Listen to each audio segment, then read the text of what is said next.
잠깐 기도합니다. 하나님 아버지 감사합니다.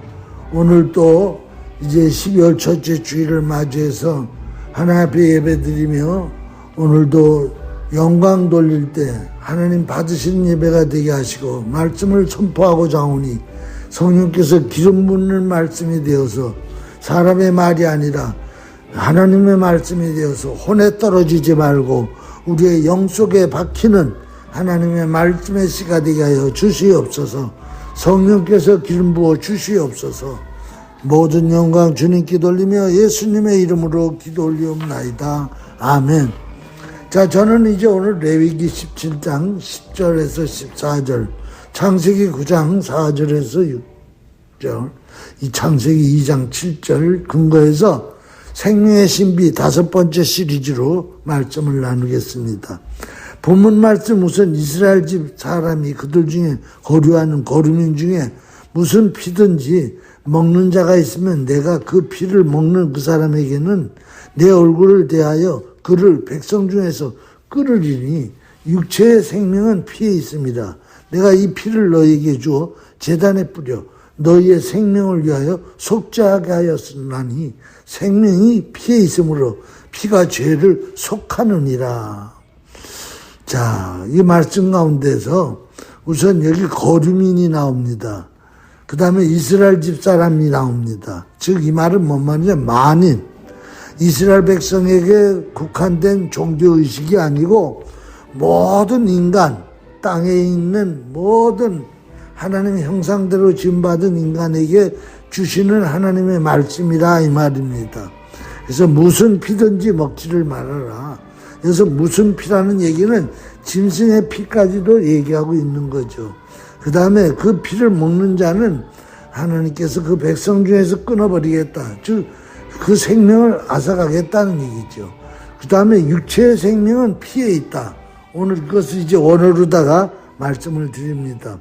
여기 보면 키 네페시 아비살리 바탐, 이 말은 뭔 말이냐면 육체의 생명이 피에 있다. 피라는 건 담이라는 히브리 원어인데, 그래서 네페시라는 말은 이 원어가 아주 중요합니다. 이 네페시라는 이 생명이라는 이 원어는 단순한 생명이 아니라 그 이상 살아있는 존재다. 존재. 내가 그 설교 가운데 늘 우리는 생존과 존재를 구분해야 된다. 그런 말씀을 많이 드렸는데 생존은 그냥 살기 위해서 사는 거예요. 그런데 사실 우리 인생의 목적은 존재가 되기 위함이에요. 바로 우리 하나님께서는 스스로 존재한다 그랬잖아요. 출애굽기 3장 14절에. 그러니까 우리는 존재가 되기 위해서 이 땅에 온 거예요. 그래서 이 네페시라는 이 단어는 목숨, 생명, 그러니까 목숨하고 생명하고 또 다른 거예요. 그 다음에 영혼, 존재, 숨, 이런 단어의 뜻이 담겨져 있어요. 그 다음에 이제 이 육체라는 말, 살덩어리, 이것은 빠제르, 이것은 살아있는 모든 육체를 지칭하는 말이에요. 그 다음에 이제 담, 이게 피라는 건데, 이것은 생명을 담고 생명을 대표하는 물질인데, 이것이 바로 이따가 또 나오지만 하나님의 형상이라는 거예요. 그리고 이것이 속죄의 근거가 된다는 거예요. 그래서 원어 해석을 보면은 이 구절은 피를 먹지 말라는 명령의 근거를 제시하는, 그래서 무엇보다도 이 피에는 단순한 생명력을 넘어서 속죄를 위한 매개체가 될 수 있고, 이 가치가 이 사람에게 있지 않냐고 이 생명의 주권이 하나님께 있다는 것을 나타내는. 그래서 피를 먹지 말라. 이 말은 생명은 네게 아니다. 창조주 것이다. 그 다음에 이제 창세기 9장 4절. 창세기 9장 4절에 보면은 그러나 고기를 그 생명 되는 피채 먹지 말지니 내가 반드시 너희 피 곧 너희의 생명의 피를 찾으시니 짐승이면 그 짐승에게 사람이나 사람의 형제면 그에게서 그 생명을 찾으시. 다른 사람 피를 흘리면 그 사람의 피도 흘릴 것이니 이는 하나님이 자기 형상대로 사람을 지으셨음입니다. 이거 굉장히 중요한 얘기입니다. 또 발음은 아크샤바르 베나스프즈 달모로 토게로 이 말인데 여기 보면 이제 다시 나오죠. 생명이라는 말은 네페시고 피는 담인데 그러니까 이 네페시가 담겨져 있는 담 피를 고기채 먹지 말아라. 그래서 바짜르 고기 육체 이것은 이제 식용으로 이제 짐승의 살을 얘기하는 거죠. 그 다음에 베나프쇼 디모라는 말은 이 생명을 주는 그러니까 네페시에게 생명을 주는 어떤 그 피를 얘기하는 피를 의미하는 그런 단어. 그래서 이 말은 바로 뭐냐면 노아 홍수 이후에 이제 식물 외에 육식까지 이제 먹기를 원하니까 하나님께서 허락하시는 거예요. 창세기 9장 3절에 보면. 그래서 홍수 이후에 이제부터는 잡식 동물이 되는 거예요. 사람이. 육식도 하게 되는 거예요.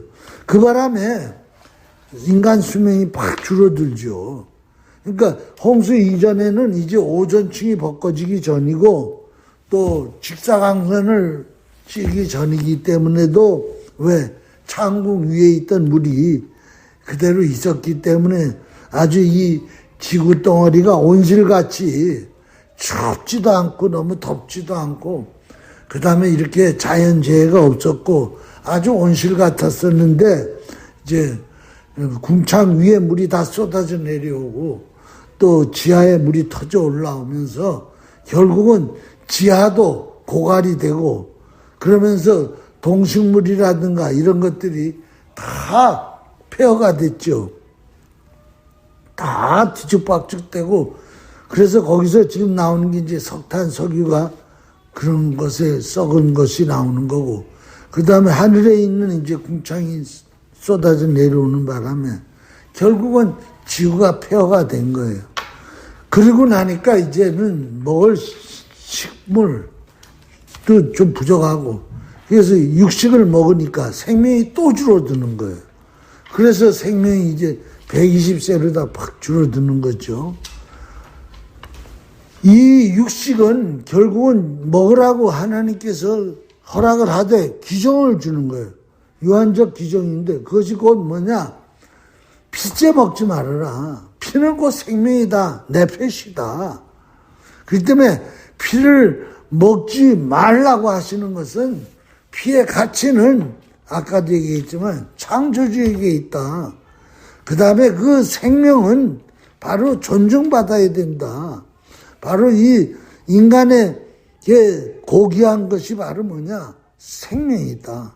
그래서 이 생명의 주권은 엄격히 따져서 사람에게 있는 게 아니고 하나님이 줘서 있는 것이다. 그것을 확실하게 못을 박는 거예요. 그 다음에 모든 육식들, 즉 짐승들도 피채 먹지 말라 이 말은 뭔 말이냐? 하나님이 주관하는 모든 육축들이다 이 말입니다. 식물도 하나님이 주관하지만은 이제부터 너희들이 육축을 먹을 텐데 그것도 하나님 것이다. 그러므로 피를 절대 먹지 말아라. 그 다음에 창세기 2장 7절로 가면 이제 이 말씀은 뭐예요? 흙으로 사람을 지으시고 그 코에 생기를 불어넣으셨으니 곧 생명이 된지라. 그 말씀인데 여기서 지금 원어를 보면 바알제르 야외 엘로임 엣힐 에담 아빠르 민하 아비바 아파흐베 아파부나시마트 하이마바 에히야 아담 네베테시 하야. 이 말은 바로 뭐냐면 이 생기라는 단어에 초점이 맞춰지는 거죠. 네시마트 하이멘, 코에 불어넣었다는 거예요. 그랬더니 사람이 네페시 하야가 됐다. 네페시라는 것은 바로 아까도 얘기했지만 생명이라는 거예요. 그러니까 하나님이 이 니시마트라는 그 생기를 불어넣었다는 거예요. 그랬더니 그게 사람이 됐다는 거예요. 생명이 됐다는 거예요. 그러니까 여기서 지금 중요한 건 뭐냐면은 하나님이 직접 생명을 불어넣었다는 거예요. 다른 동물들은 그냥 만들었어요. 있으라 그래서 동물이 있었던 거예요. 뭐 일일이 흙으로 빚지도 않았고, 그러나 사람만은 하나님께서 흙으로다가 빚으셨다는 거예요. 마치 그 토기장이 도자기 굽는 사람들이 흙을 가지고 도자기를 구울 때, 그 빚을 때 얼마나, 근데 그 도자기 굽는 그 도공들을 보니까 세밀하게 아주 들여다보면서 그걸 해요. 그러다가 제대로 안 되면 그 엄청난 공을 들였는데 다 깨트려 버리더라고.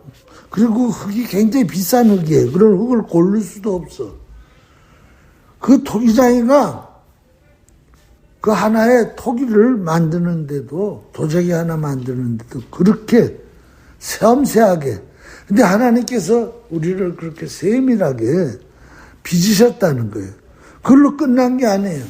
걷다 대고 뭐를, 하나님의 콧김을 직접 불어넣었다는 거예요. 이것이 바로 신적 요소예요. 이것이 생명의 원천이라는 거예요. 그렇기 때문에 일반 짐승들하고 동물들하고 사람 생명하고는 전혀 다른 거예요. 동물의 피하고 사람의 피하고는 전혀 다른 거예요. 하늘과 땅 차이예요. 그렇기 때문에 동물의 피도 함부로 먹지 못하게, 피채 먹지 못하게 했는데 사람의 피를 흘렸다. 이건요, 하나님의 엄청난 진노예요. 하나님의 주권을 파기하는 거예요. 그래서 이제 앞으로 또 설교를 다음 시간에 하겠지만, 아벨이 자기가 죽으면서 그 피가 하나를 향해 호소했잖아요. 이거는 엄청난 역사예요. 다음 주에 우주적인 역사예요.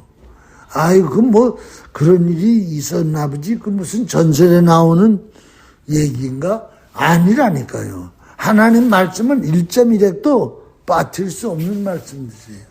그렇기 때문에 오늘 이 하나님이 직접 손길을 넣어가지고 피를 만드신 거예요. 즉 생명이라는 기운을 만드신 거예요. 우리 몸을요, 이것도 다음 시간에 또 할 텐데, 다다음 시간에 우리 몸 전체가 피덩어리예요. 모세혈관까지 다 보면은 세포 하나하나에 다 핏줄이 연결되어 있어요. 그렇지 아니하고는 세포가 살 수가 없어요. 그래서 이 일반 육안으로 보이지 않는 핏줄도 어마어마하게 많아요. 그러므로 이 하나님이 사람을 지으실 때 두 가지 현상이 나타나잖아요. 하나는 티끌, 먼지. 그것을 버려요. 아빠루라고 그래요. 아빠루. 흙이 사실은 먼지예요. 먼지가 뭉쳐지는 것이 티끌이고 티끌이 뭉쳐진 게 흙이에요. 그러니까 이 뭉쳐지는 이 힘도 하나님이 주셔야 뭉쳐지는 거예요.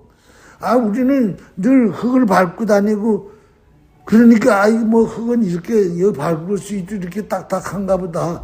아니라니까요. 먼지가 이렇게 응집될 수 있는 힘도 하나님이 다 주신 거예요. 그렇기 때문에 땅을 밟고 다니면서도 기적을 체험해야 돼. 그게 기적이라는 걸 느껴야 돼. 그 다음에 또 뭡니까? 이제 거기다 숨결을 부어넣었잖아요. 뉴시마트라는 건 뭐예요? 하나님의 영적인 것을 불어넣었다는 거예요. 그래서 사람은요, 흙으로 만들었으니까 그것도 하나님 만드는 건데 물질적인 요소가 있어요. 즉 땅이야, 땅. 형이 화학적인 거야. 육체적인 근원이야. 그 다음에 니시마트 하임이라는 생기는 하나님께서 불어넣었단 말이에요. 이건 하늘이란 말이에요. 하늘. 이건 바로 뭐예요? 형이 상학적인 거예요. 이것은 바로 뭐예요? 물질적인 게 아니라 영적인 거라는 거예요. 여러분, 니시마트 하임이라는 거는 눈에 보이지 않는 거예요. 이것이 바로 뭐예요? 이건 우주를, 그래서 우리 인간은 생각하잖아요. 생각이라는 게 뭐예요? 의식이 있잖아요. 의식, 사고, 인식, 이런 거는 뭐예요? 무궁무진한 거예요. 무한대예요. 이것 때문에 인간이 인간으로 사는 거예요. 그래서 공상세계와 추상세계가 인간에게만 있는 거예요. 그래서 나는 그저 동그라미로 푸는 기독교 진리 책을 1권, 2권, 한 권에 60개 동그라미를 그려서 복음을 정리했는데 2권이니까 120개인데 또 준비한 게 많아요. 책으로 또 만들어내면 많은데 기본 원리가 뭐냐면은 기본이 바로 흙이라는 아빠르 땅과 땅의 동그라미와 하늘이라는 하나님의 생기 동그라미가 만난 게 인간이에요. 그래서 인간은 물질적인 요소와 영적 요소가 겸비되어 있는, 그래서 인간은 하늘과 땅이 만난 거예요. 형이 상학과 형이 하학이 만난 거예요. 이 두 요소가 결합돼서 산 모습, 리빙 소울이 된 거예요. 네네페시가 된 거예요. 이 네네페시, 이것은 바로 뭐예요? 네피시라는 말의 동의를 뜻이 담겨져 있어요. 자, 그래서 인간은요, 동물하고 전혀 달라요. 아주 달라요. 하나님의 숨결이 들어와 있는, 바로 니시마트가 있는 특별한 존재라는 거예요.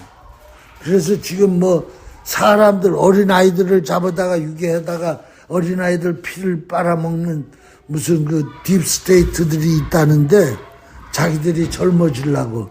그 마귀예요. 사탄이에요. 하나님의 존재를 부인하고 하나님 주권을 찬탈하는 거예요. 생명은 사람의 것이 아니에요. 하나님 거예요. 또 지금 뭐 저기 뭐 여러 군데서 뭐 사람을 인육을 해서 먹는다는 얘기들도 있고, 참 이거 인간이 이거 이 말재가 다 된 거예요. 이거 하나님 가면 안 놔둬요. 하나님께서 이 생명이 담긴 피를 얼마나 존귀하게 여기는데. 그래서 지금 시리즈 생명의 신비라는 시리즈 5번째, 앞으로 6번째, 7번째, 8번째까지 이 피에 관한 말씀, 피 속에 생명이 있고 생명이 바로 신비고, 그래서 피가 신비다, 그런 말씀을 계속해 드릴 거예요. 근데 더 중요한 것은 이제 창세기 지금 읽은 9장 6절에 보면은 인간의 피는 하나님의 형상이라는 거예요. 왜냐하면 4절에서 사람의 피를 먹지 말라고 얘기하고는 그 이어서 지금 하시는 말씀이 6절에서 뭔 말씀이 나와요? 아까 내가 읽었죠? 사람의 피도 흘릴 것이니, 그 사람의 피를 흘리면 그 흘린 사람의 피도 하나님이 꼭 이제 죄값을 치르게 하겠다는 거예요. 이는 하나님이 자기 형상대로 사람을 지으셨으면, 그러니까 하나님의 형상이 어디 들어가 있다는 거예요? 피 속에 들어가 있다는 거예요. 한마디로 얘기하면. 그래서 이 언어에도 보면은 쇼펠크 다시 아담 다모, 그 다음에 아스차팍 키 벨잠 예로임 아스엑 아딤. 그러니까 이 말씀은 다른 사람 피를 흘리면 그 사람 피도 꼭 찾아서 흘리게 하겠다. 왜? 나의 형상이 그 피 속에 들어가 있기 때문에 내가 그 피 속에 나의 형상을 집어넣었다는 거예요. 이 말은 굉장히 다양하게 해석할 수가 있어요. 바로 뭐냐면 피를 연구해 보면요. 이제 앞으로 둘째, 셋째 계속해서 말씀드릴 텐데 너무너무 피는 신비해요. 이거는 생물학을 넘어서는 거예요. 이 피는요. 엄청난 아까도 그저 생명이라는 원어에 보면은 바로 뭐예요? 저 영혼이란 말도 그 안에 담겨져 있잖아요. 그렇기 때문에 이거는 엄청난, 그래서 이 자기 형상을 피 속에 넣었다는 거예요. 그래서 이거는 어떤 그 생물학적으로도 또는 어떤 그 신경계에 일어난 일이나 DNA에 또는 그저 백혈구, 적혈구의 그 서큘레이션이라든가 이 모든 것들은 신비야, 신비. 이건 하나님의 형상으로 표현할 수밖에 없어요. 또 그뿐만 아니라 그 피 속에는 지금도 얘기했지만 하나님 형상이라면 영혼이 들어가 있다는 거예요. 영혼이. 영이 들어가 있다는 거예요. 그래서 이 엘로힘이라는 창조주가 우리 인간의 피 속에 창조주의 엘로힘이라는 기운이 들어가 있다. 이거 뭐 다 얘기를 하려도. 그래서 또 더 나가서 이 형상이라는 히브리 단어는 첼렘인데 이 첼렘이라는 이 단어는 한마디로 말하면은 하나님의 그 존재성이라든가 하나님의 개성이라든가 하나님의 성품이라든가 하나님의 그 어떤 그 사랑이라든가 하나님의 그 광대하심이라든가 하나님의 그 창조성이라든가 이런 것들이 바로 다 이 첼렘이라는 말 안에 다 들어가 있어요. 그래서 인간은요 창조 능력이 있는 거예요. 하나님처럼. 그리고 인간은 하나님처럼 영계가 있는 거예요. 그래서 하나님이 하나님 형상을 넣어줄 때는 그냥 넣어준 게 아니에요. 니들끼리 살아라가 아니라 너와 내가 교신하자 이 말이에요. 교신, 서로 이렇게 커뮤니케이션이 일어나자. 여러분, 커뮤니케이션이 일어나려면요 같은 동질을 해야 돼요. 동질. 내가 바로 구두기하고 커뮤니케이션이 안 일어나요. 왜? 구두기는, 파리는 그들의 제한 속에 있는 거야. 나와 커뮤니케이션을 할 수 있는 내 형상이 없는 거야. 그렇기 때문에 아무리 1000년, 만년, 억만년 살아도 부득이가, 파리가 사람 될 수는 없어요. 그렇기 때문에 진화론은 아주 너무너무 엉터리예요. 아주 그건 무식한 논리예요. 그러나 사람에게는 하나님 형상이라는 이 첼렘을 넣어놨다는 거예요. 이것은 바로 뭐냐면은 너가 이제는 어떤 피조물의 형태로 있지 말고 창조자의 위치로 신적인 인간이 되라는 거예요. 그래서 지난 시간에 설교했잖아요. 생명의 사슬에 대해서 쭉 말씀드리면서 인간이 11번째 사슬이고 12번째 사슬은 뭐예요? 바로 거듭난 영혼.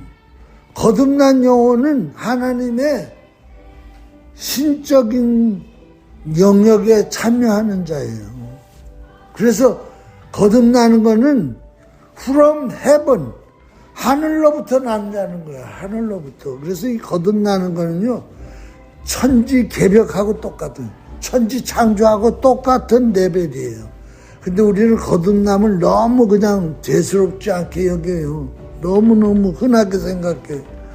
그렇기 때문에 거듭남은 너무 중요한 거예요. 그래서 제가 거듭남이라는 시리즈로 16시간 설교를 했는데 아주 중요한 거예요. 그렇기 때문에 이 하나님 형상 첼렘이라는 것 때문에 우리 인간은 가치가 있고요. 존엄성이 담겨져 있는 거예요. 하나님의 형상을 담았기 때문에 함부로 대하면 안 되는 거예요. 사람을 대할 때 누구처럼 대하느냐? 하나님을 대하는 것처럼 하라는 거예요. 그래서 소자에게 냉소한 거예요. 소자 하나 우습게 여기지 말라는 거예요. 소자가 바로 뭐예요? 예수님이라는 거예요. 소자에게 한 것이 바로 내게 했다는 거예요. 굉장히 중요한 거예요.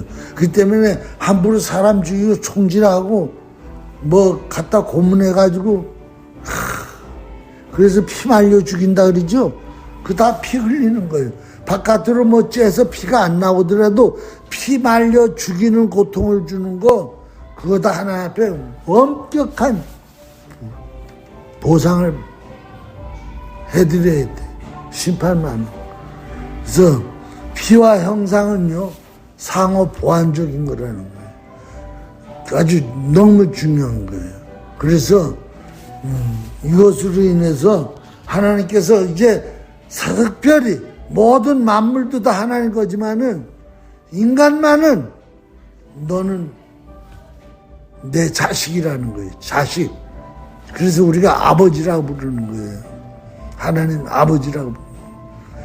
뭐 강아지나 뭐 소나 돼지가 하나님을 보고 아버지라고 못 불러요. 그래서 이 창세기 9장 6절은요 굉장한 의미가 있는 거예요.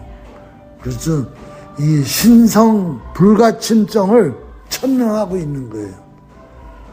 그래서 사람 생명은 하나님 생명이기 때문에 신성 불가침, 하나님의 영역을 침범하는 거예요. 그래서 하나님의 호흡과 피가 인간에게 흐르고 있어요. 그래서 내가 시를 하나 썼는데 바로 우리는 피 속에 하나님의 임재를 지금 느끼고 있어야 된다. 알아야 된다.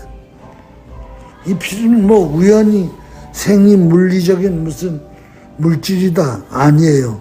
창조 질서의 핵심이에요. 생명이기 때문에. 모든 창조 질서의 핵심은 생명이에요. 그 생명은 바로 피예요. 그렇기 때문에 절대 피채 먹지 말라는 거예요. 그리고 절대 사람 피를 흘리지 말라는 거예요. 이건 하나님의 창조 질서를 깨트리는 거라는 거예요. 이건 하나님의 창조 이 모든 그 창조물 피조물을 깨트리는 범죄 행위라는 거예요. 침범하는 행위. 하나님의 영역을 하나님이 힘껏 공들여 가지고 만들어 놓은 도자기, 그 사람이란 도자기, 그 외에도 어마어마한 우주 만물의 도자기. 그 때문에 내가 이거 아벨의 피 할 때 하려고 그랬는데 가인이 아벨을 쳐 죽였죠. 그 피가 우주를 향해서 하늘을 향해서 탄식하면서 부르짖었단 말이에요. 그 말은 뭐 말이냐면 이 한 사람의 피가 우주를 깨트린다는 거예요. 우주. 여러분, 우주. 그냥 우주가 아니에요. 우주 안에는 태양계가 있고, 은하계가 있고, 수억만 개의 별들이 있단 말이에요. 그걸 깨트리는 거 한 사람 죽이는 게, 피 흘리는 게. 근데 한 사람도 죽이지 않고 수천 명을 죽이고, 수백 명을 죽이고 수십 명을 죽였죠. 아유, 지옥이 없을 수가 없어요. 지옥이 천년 만년 억만년 지옥에서 피값을 받고 여러분 오늘은 여기까지 할 거예요. 바로 이 피가 그래서 속죄의 도구가 되는 거예요. 그래서 예수님이 피 흘리셔야 되는 거예요. 그것도 나중에 또 할 거예요. 이 때문에 이 피의 고유성, 피는요, 우리 인간의 생명 정보를 전신받고 전신하고 이렇게 다 도로 네트워크 시키는 핏줄이라 그래, 핏줄. 핏줄이란 말을 다른 말로 바꿔야 돼요. 전기줄이야. 전기줄이란 말을 또 바꿔야 돼. 정보줄이야, 정보줄. 또 다른 말로 바꿔야 돼. 인터넷줄이야. 어마어마한 거예요, 이 피는. 그걸 이제 앞으로 피에 대해서 점점 생물학적으로 분석해보면은, 야, 이래서 이게 하나님의 형상이구나. 거기 또 그냥 피만 돌아다니나? 거기에서 감정을 싣고 돌아다니고, 느낌을 싣고 돌아다니고, 이 피는요, 말할 수 없는 거예요. 기도하시겠습니다.